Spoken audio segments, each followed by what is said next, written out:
नमस्कार मित्रों, समंत गुरुजी क्लास में आपका बहुत बहुत अभिनंदन। आपकी जो क्लास चल रही थी उसमें जो टॉपिक चल रहा था उसका छठवां भाग अर्थात तारक कारक जो है उसका छठवां जो भाग है अर्थात आज हम आपके लिए संबंध कारक को पढ़ाते हैं। संबंध दो व्यक्तियों के मध्य में होने वाले संबंध को हम संबंध कहते हैं अर्थात संबंध कारक कहते हैं। दो व्यक्तियों, इसमें जो व्यक्ति होते हैं ना, दो वस्तु जो होती है ना, उसमें स्वामी और सेवक का भाव दिखाई देता है। स्वामी मालिक और नौकर, स्वामी और सेवक का भाव जहां दिखाई देता है उसे हम संबंध कहते हैं, उसे हम संबंध कहते हैं। षष्ठी से संबंध जो है उसमें षष्ठी से सूत्र से संबंध जो है उसमें षष्ठी से जो सूत्र है उसके द्वारा षष्ठी विभक्ति लगाते।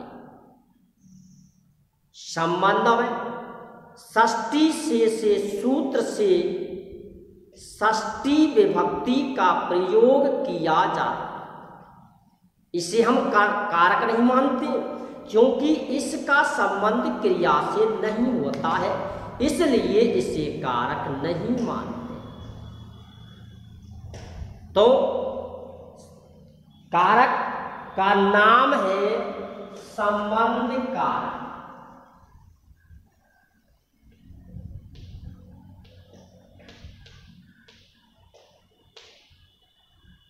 संबंध कारक परिभाषा।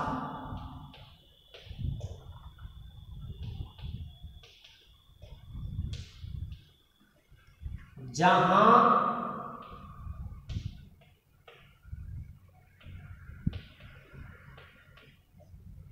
स्वामी और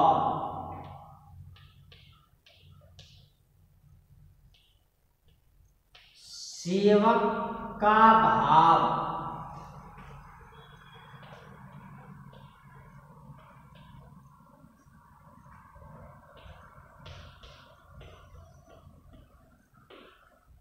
दिखाई देता है।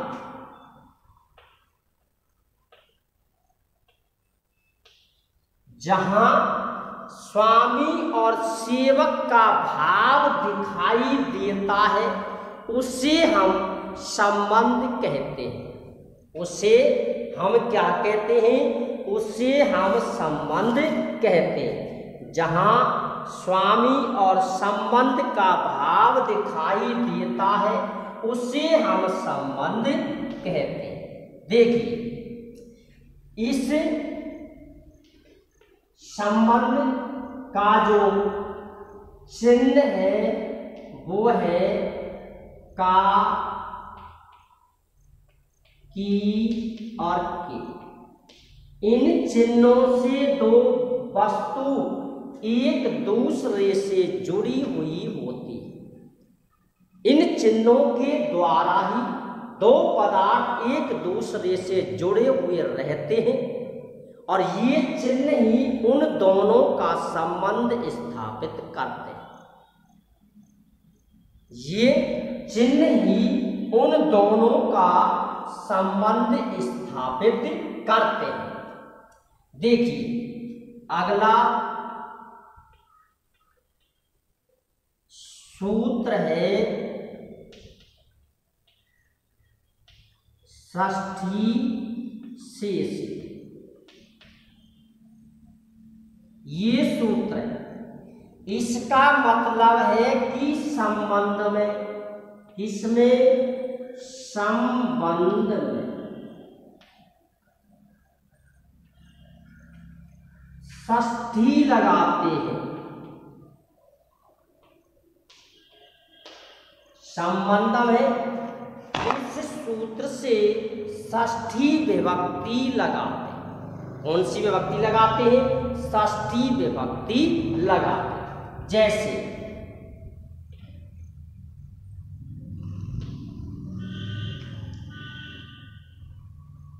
वह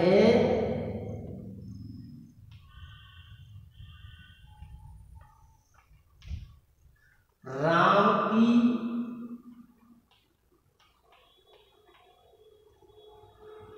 पुस्तक है।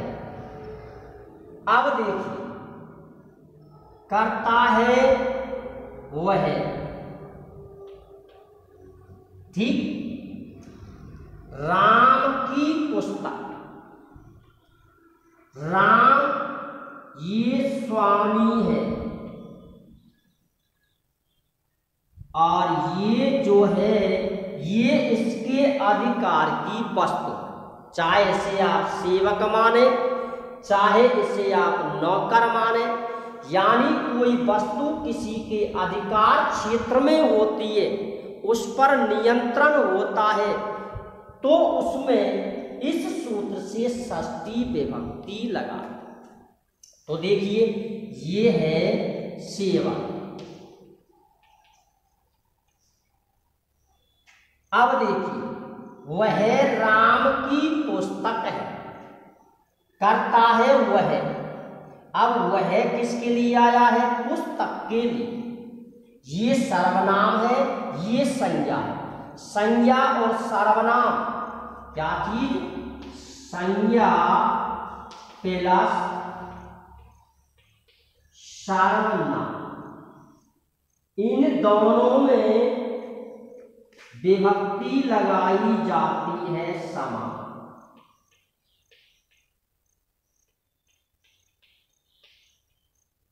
इन दोनों में सर्वनाम जिसके लिए आता है, संज्ञा जिसके लिए आती है, अर्थात मेरे जो कहने का जो भाव है, कहने का जो अर्थ है, वो अर्थ ये है कि संज्ञा और सर्वनाम दोनों में समान विभक्ति लगाई जाती है।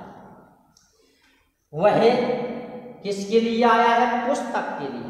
पुस्तक कौन सी लिंग है? नपुंसक लिंग। पुस्तक जो है वो कौन सी लिंग है? नपुंसक लिंग। इसलिए जो सर्वनाम है उसके रूप भी नपुंसक लिंग में चलेंगे। कितने वचन? एक वचन। सर्वनाम कितने वचन? एक वचन। तो देखिए, इदम, अब संबंध क्या है? स्वामी। राम, षष्ठी लगानी है रामस्य।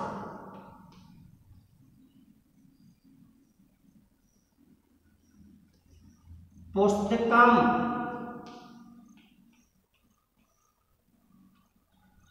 अस्ति।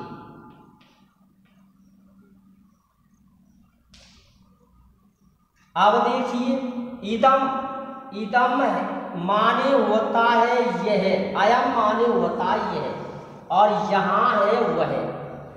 यानी यह राम की पुस्तक है तो इदम के रूप लगाने, वह राम की पुस्तक है तो से, तौ, ते, सा, ते, तहा, तत, ते, ता। किसी के भी आप जैसा वाक्य हो तो आप इसे इस प्रकार भी बना सकते हो। तत् रामस्य पुस्तकम अस्ति, वह राम की पुस्तक है, वह राम की पुस्तक है। एतत् शब्द और होता है, एतत् माने होता है ये, तो एतत्, इसको जब हम बदल देते हैं तो इसका हो जाएगा यह एतत् रामस्य पुस्तकम अस्ति। मेरे कहने का जो ढंग है, जो अर्थ है, वो ये है कि सर्वनाम जिसके लिए आता है, सर्वनाम में उसी विभक्ति का प्रयोग करते हैं जिसके लिए सर्वनाम आते हैं, उसी लिंग में सर्वनाम के रूप बनाए जाते हैं। सर्वनाम संज्ञा यदि एक वचन है तो सर्वनाम भी एक वचन लगाया जाता है। सर्वनाम यदि बहुवचन है तो संज्ञा भी उसमें बहुवचन हो। तो जिसके लिए सर्वनाम आता है, कहने का जो निष्कर्ष वो निष्कर्ष ये है कि संज्ञा और सर्वनाम दोनों में समान विभक्ति लगाई जाती है। दोनों में विभक्ति कैसी लगाई जाती है? समान। ये इसका पहला नियम है। संबंध जहां दिखाई देता है स्वामी में षष्ठी लगाते हैं। मालिक जो है, जिसके अधिकार में वस्तु होती है, उसमें षष्ठी से सूत्र से, उसमें षष्ठी से सूत्र से षष्ठी विभक्ति का प्रयोग किया जाता है। ठीक है मित्रों, संबंध जहां दिखाई देता है वहां आपको इस सूत्र को लिखना है। तो देखिए, रावस को इंगित किया है, इसमें आपको सूत्र लिखना है, सूत्रम षष्ठी शेष। ये सूत्र आपको लिखना है, षष्ठी शेष, ये सूत्र लिखना है। और यदि कारण बनाना हो, 10th क्लास में कारण पूछा जाता है, तो कारण आप उसी प्रकार से बनाते हुए चलेंगे, बार बार लिखने की आवश्यकता नहीं है। अर्थात षष्ठी शेषे इति सूत्रेण षष्ठी विभक्ति भवति। षष्ठी शेषे, इस सूत्र से षष्ठी विभक्ति लगाते हैं। कौन सी विभक्ति लगाते हैं? षष्ठी विभक्ति। आगे बढ़ते हैं। एक अगला सूत्र है और उस सूत्र को पढ़ते हैं कृत कर्मणो कृति। कृत कर्मणो कृति, इसका भाव ये है, इसका अर्थ ये है कि यदि किसी क्रिया में या कहीं पर भी, आपको यूं मान के चलिए कहीं पर भी कृत प्रत्यय लगे हो। कौन से प्रत्यय लगे हो? कृत प्रत्यय। कैसे प्रत्यय लगे हो? कृत प्रत्यय यदि लगे हो तो वहां षष्ठी विभक्ति लगाई जाए। कर्ता और संबंध, यदि किसी क्रिया में कृत प्रत्यय दिए हो तो उसके कर्ता और संबंध में यानी कर्म में षष्ठी विभक्ति लगाई जाती है। सूत्र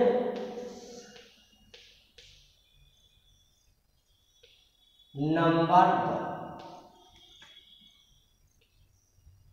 सूत्र नंबर 2 ये है कर्ते।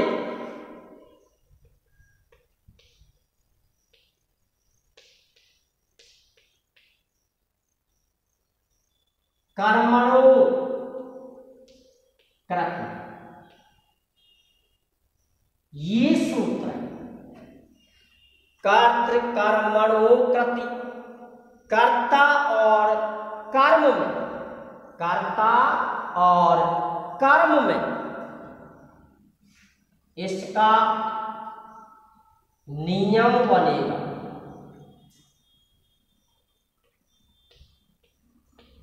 यदि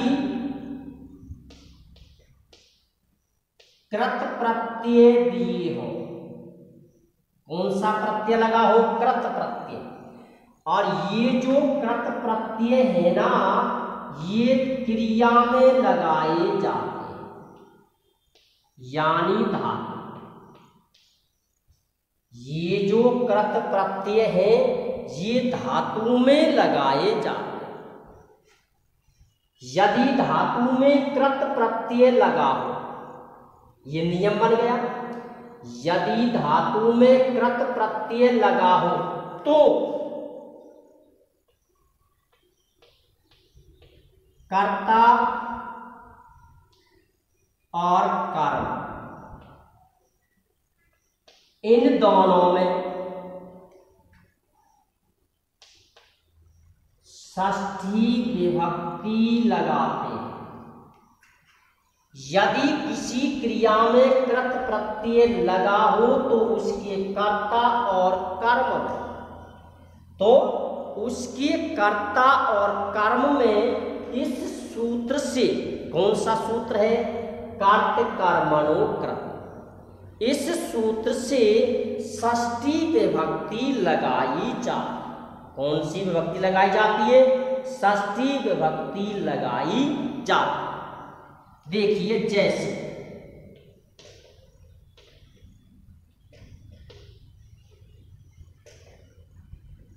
यह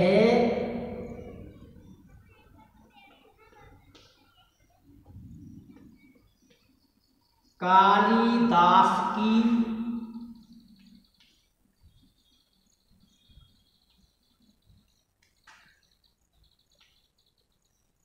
कृति है या रचना। अब देखिए, कृति हिंदी का शब्द है और संस्कृत में भी ये शब्द है। कृति मान होती है रचना। इसमें कितने प्रत्यय लगा हुआ है? कौन सा प्रत्यय लगा हुआ है? कितने प्रत्यय? इसका ती शेष रहता है। कितने प्रत्यय का जो शेष रहता है वो क्या रहता है? ती। और ये स्त्रीलिंग शब्द बना देता है।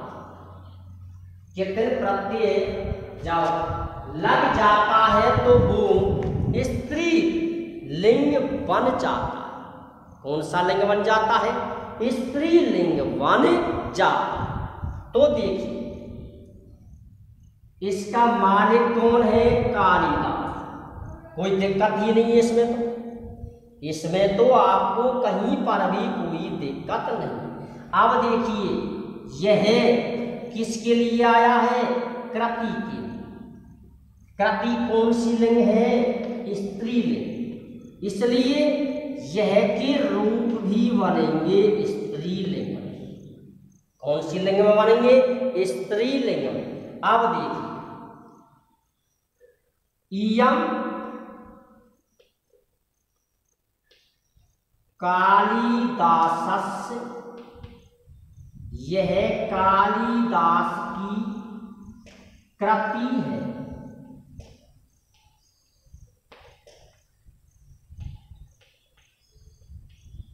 यह कालिदासस्य कृतिः अस्ति।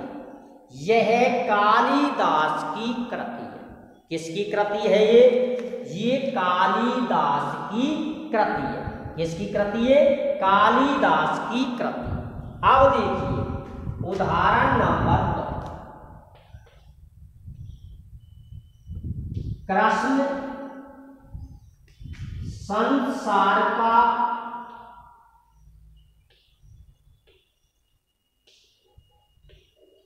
कर्ता है।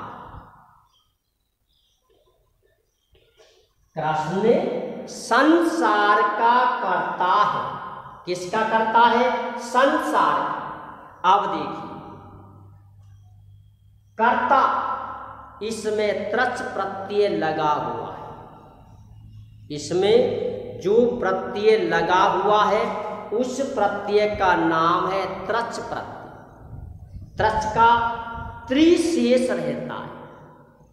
क्या शेष रहता है? त्रि। तो देखिए, कृष्ण है,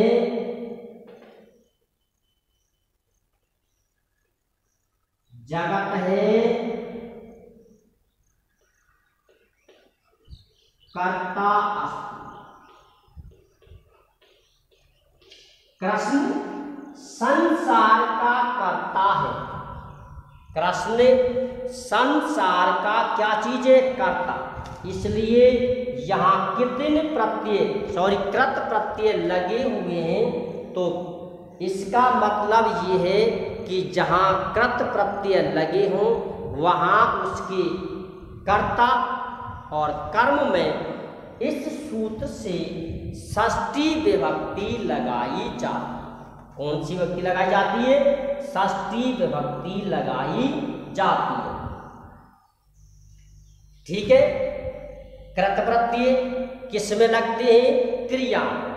कृत प्रत्यय जो लगाए जाते हैं वो किस में लगाए जाते हैं? क्रिया। किस में लगाए जाते हैं? क्रिया में। ये कृत प्रत्यय के उदाहरण। अब देखिए इसके बाद अगला सूत्र है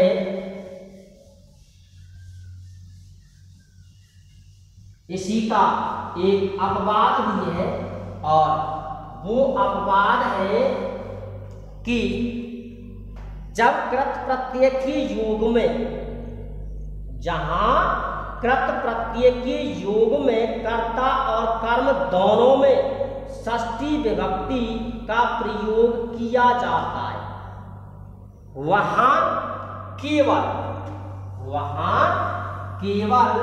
षष्ठी विभक्ति लगाई जाती। ये इसका एक अपवाद भी है।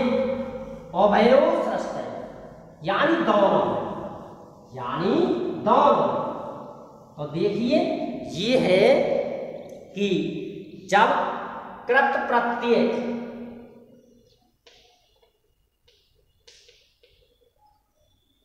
ये इसका अपवाद है कि जब कृत प्रत्यय के योग में, किसके योग में? कृत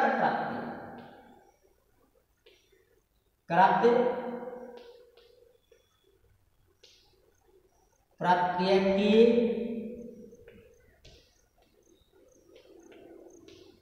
योग में, जब कृत प्रत्यय के योग में या जहां कृत प्रत्यय के योग में कर्ता और कर्म, किसमें? कर्ता और कर्म दोनों में षष्ठी होती है। जहां कृत प्रत्यय के योग में कर्ता और कर्म दोनों में षष्ठी होती है, वहां एक सूत्र है अभय। ये सूत्र है इसका अपवाद। ये सूत्र है अभय प्राप्तौ कर्मणि। अभय प्राप्तौ कर्मणि। इसका मतलब ये है कि जहां कृत प्रत्यय के योग में कर्ता और कर्म दोनों में षष्ठी विभक्ति लगाई जाती है, वहां इस सूत्र से केवल कर्म में षष्ठी विभक्ति लगाती है। जहां वो सूत्र काम करता है उसमें यदि इस सूत्र को आप लगा दें वाक्य विन्यास के समय, तो आपको केवल कर्म जो है उस कर्म में ही षष्ठी विभक्ति लगानी, उसी कर्म में ही षष्ठी विभक्ति लगानी है। जैसे ग्वाला, गाय चराने वाला, जैसे ग्वाला गाय को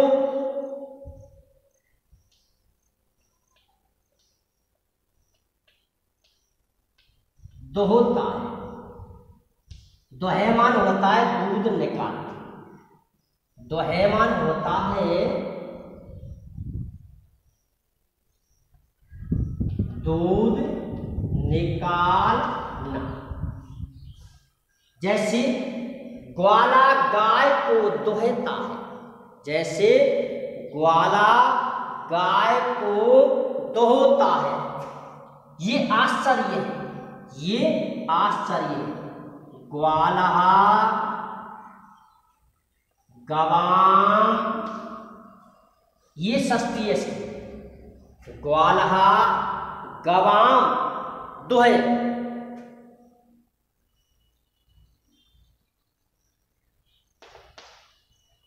इस प्रकार से कहने का जो ढंग है, कहने का जो भाव है, वो भाव यही है कि यदि कृत प्रत्यय क्रिया में लगे हों तो उसके कर्म में आपको षष्ठी विभक्ति लगानी। यदि कर्म में षष्ठी विभक्ति आपके द्वारा लगाई गई है तो वहाँ ये सूत्र काम करता है, उभय प्राप्तौ कर्म।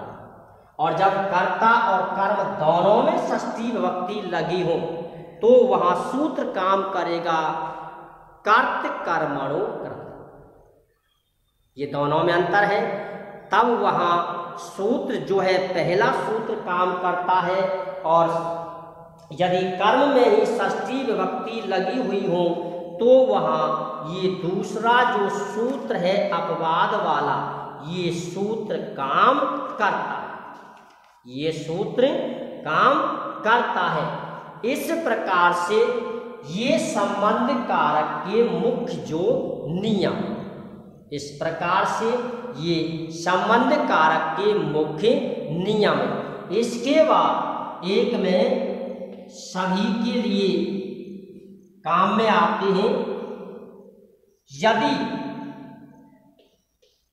रेखांकित पद के बाद, ठीक है बेटा, यदि रेखांकित पद के बाद देखिए अध है,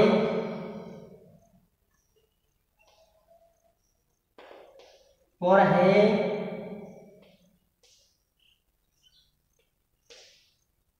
समक्षम, समीपम,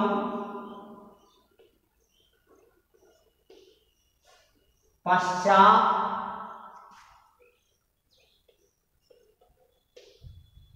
ऊपर। अध नीचे, पुर सामने, समक्षम सामने, समीपम पास में, पश्चात बाद में, ऊपर ही ऊपर, ऐसे शब्द दिए हो। कृत्य, कृत्य माने होता है कि यदि रेखांकित पद के बाद अध है, पुर है, समक्षम, समीपम, पश्चात, ऊपरी, कृत्य, ऐसे शब्द दिए हो तो मित्रों वहां षष्ठी विभक्ति लगाई जाए। तो वहां आपको जो विभक्ति लगानी है उस विभक्ति का प्रयोग जो करना है, उस विभक्ति का प्रयोग है षष्ठी विभक्ति। कौन सी विभक्ति है? षष्ठी। जैसे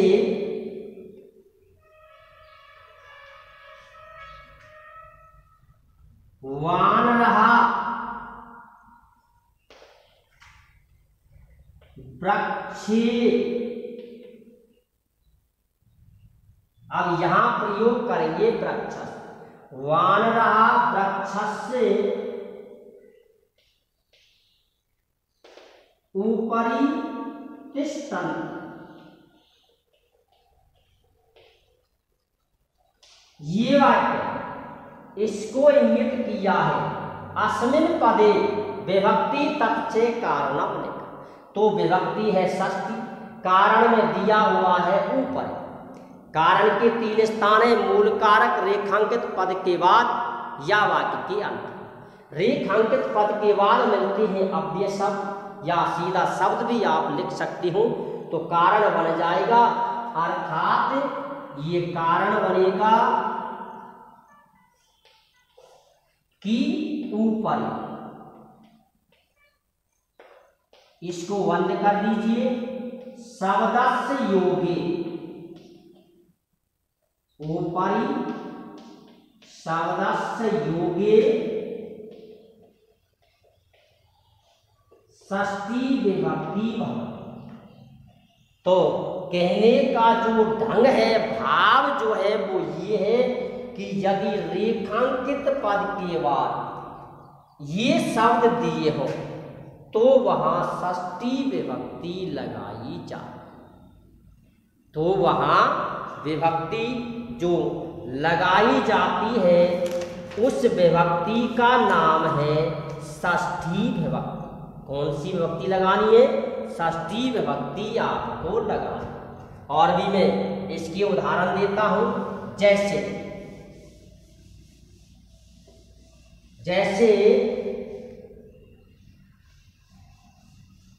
सिंह वृक्षस्य अग्र, अद माने नीचे, अंतः माने अंदर, मध्य माने बीच, ऐसे ही शब्द में नहीं है। सिंह वृक्षस्य अग्रे आसीत्, शेर वृक्ष के नीचे था। शेर किसके नीचे था? वृक्ष के नीचे। नंबर 2, शेर वृक्ष के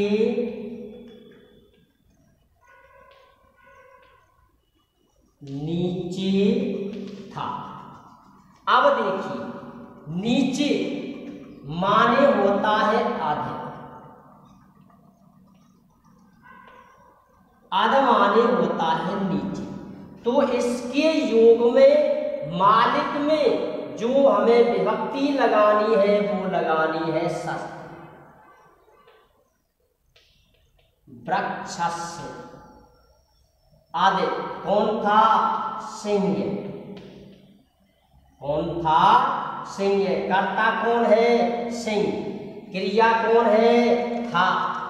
यहां अस धातु का प्रयोग आपको करना। यहां कौन सी धातु का प्रयोग करना है? अस धातु। अस धातु क्या होती? मित्रों, जहां मुख्य क्रिया नहीं दी हुई,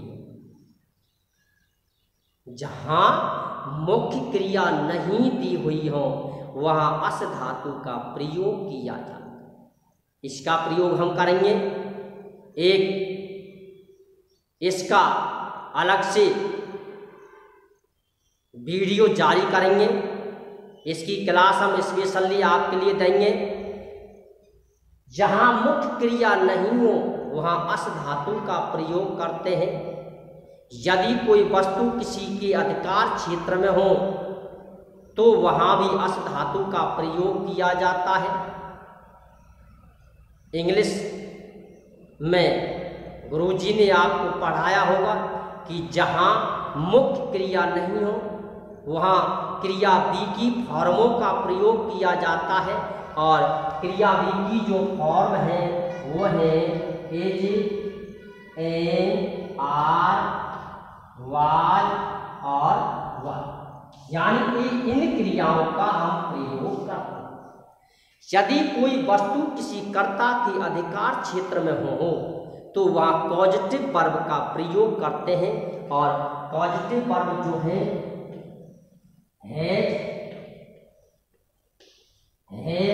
और है,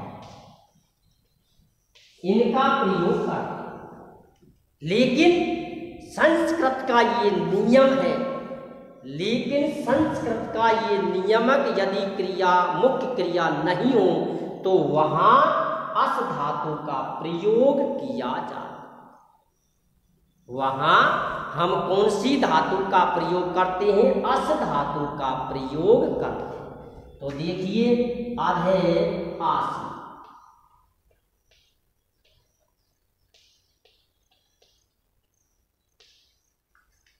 नंबर 3,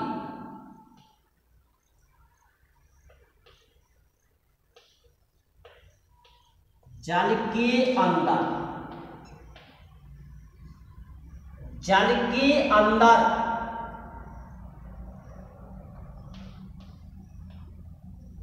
कीड़े हैं। अब देखिए अंदर, अंत है माने होता है अंदर। किसके अंदर? जल के अंदर, जलस।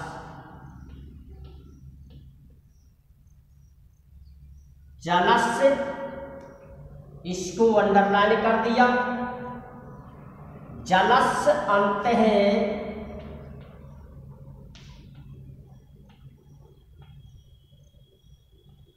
वृषकासन। जल के अंदर कीड़े हैं। तो मित्रों, ऐसे शब्द यदि दिए हो तो वहां इनके योग में ये अव्यय शब्द कारण बनाते समय तो आपको ये लिखना, ऐसे पूछ भी लेता है रिक्त स्थान के द्वारा कि अधे इति शब्दस्य योगे का विभक्ति भवति, अंत है इति शब्दस्य योगे का विभक्ति भवति। तो उसमें ऑप्शन दिए होते हैं पंचमी, तृतीया, चतुर्थी, षष्ठी, तो आपको विभक्ति लिखनी है षष्ठी। इस प्रकार से ये संबंध कारक है। संबंध कारक के जितने नियम हैं उन नियमों को आपने पढ़ा है। इसके बाद अगली जो क्लास होगी उसमें हम आपके लिए अंतिम जो कारक है अधिकरण कारक, अधिकरण कारक को प्रारंभ करेंगे। जय हिंद, जय भारत।